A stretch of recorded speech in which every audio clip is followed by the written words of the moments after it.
Bonjour chers tous, je suis Corinne Bangami Daraté de l'Université d'Abomey-Calavi au Bénin. Dans le cadre de la conférence internationale Adaptation future 2023, je viens vous présenter les résultats de ma recherche intitulée Foyer de cuisson, coupe de bois et changement climatique.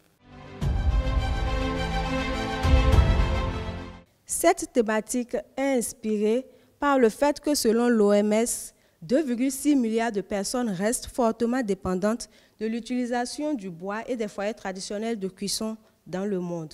Au Bénin, le bois énergie continue d'être brûlé à 87% dans des foyers traditionnels inefficaces selon la GIZ.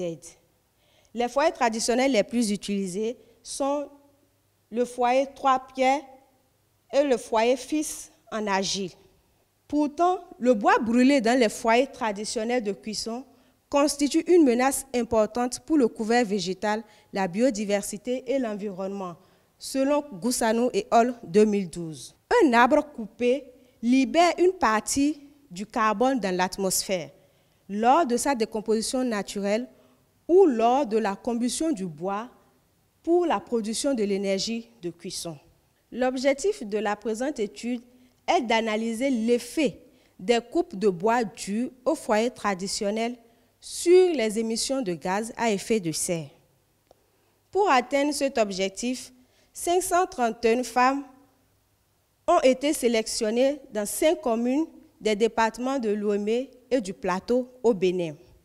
Les femmes sélectionnées utilisent les foyers traditionnels de cuisson dans leur ménage ou dans une activité génératrice de revenus. Les données recueillies sont issues de l'enquête du projet CRDI Gave Cooker. 2 méthodes d'analyse ont été utilisées pour analyser les données recueillies. Il s'agit de la statistique descriptive et de la méthode des variables instrumentales. Les résultats issus de la statistique descriptive montrent que le bois énergie est le combustible le plus utilisé en milieu rural, soit à 72,4%.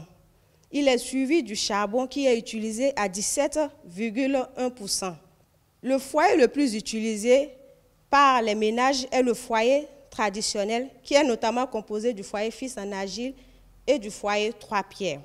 Le foyer 3 pierres est utilisé à 54,3% et le foyer fils en argile est utilisé à 35,5% par les ménages. L'observation directe des femmes pendant une journée de 24 heures fait ressortir que les femmes utilisant le bois énergie dans les foyers traditionnels de cuisson sont exposées à des émissions journalières moyennes de 1249 parties par million, comparativement aux femmes utilisant les coques palmistes dans les foyers traditionnels de cuisson qui sont exposées à une émission de 769 parties par million de dioxyde de carbone.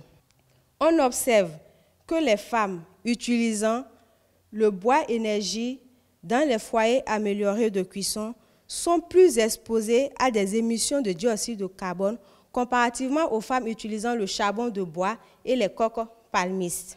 De même, l'utilisation simultanée des 2 types de foyers montre que les femmes utilisant le bois énergie sont plus exposées aux émissions de dioxyde de carbone comparativement aux femmes qui utilisent le charbon de bois et les coques palmistes. Il en résulte que, quel que soit le type de foyer utilisé, le bois énergie émet plus de dioxyde de carbone que les 2 autres types de combustibles.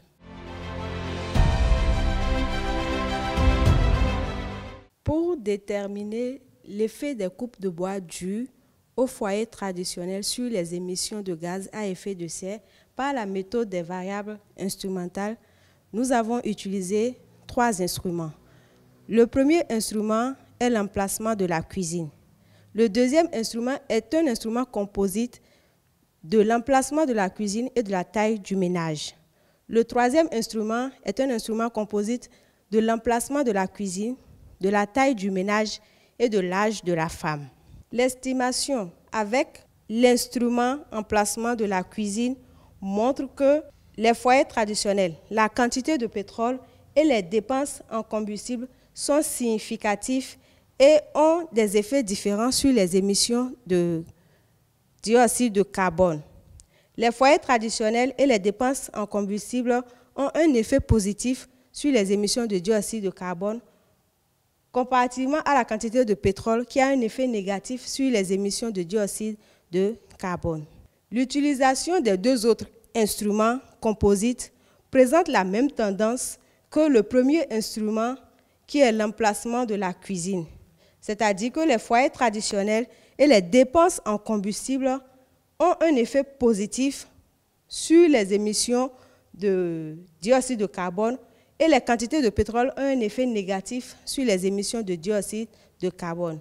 Il en résulte que l'utilisation des foyers traditionnels contribue à l'émission de dioxyde de carbone. De l'ensemble de nos résultats, il ressort qu'il existe un lien entre les combustibles, les foyers de cuisson et les émissions de dioxyde de carbone en milieu rural au Bénin. Nous notons particulièrement que la forte utilisation des foyers traditionnels et du bois pour la cuisson accroît les émissions de dioxyde de carbone en milieu rural au Bénin. Au vu de nos résultats, nous préconisons l'utilisation des combustibles propres et des foyers améliorés pour réduire les émissions de gaz à effet de serre. Telle est la substance de notre présentation. Nous vous remercions pour votre attention.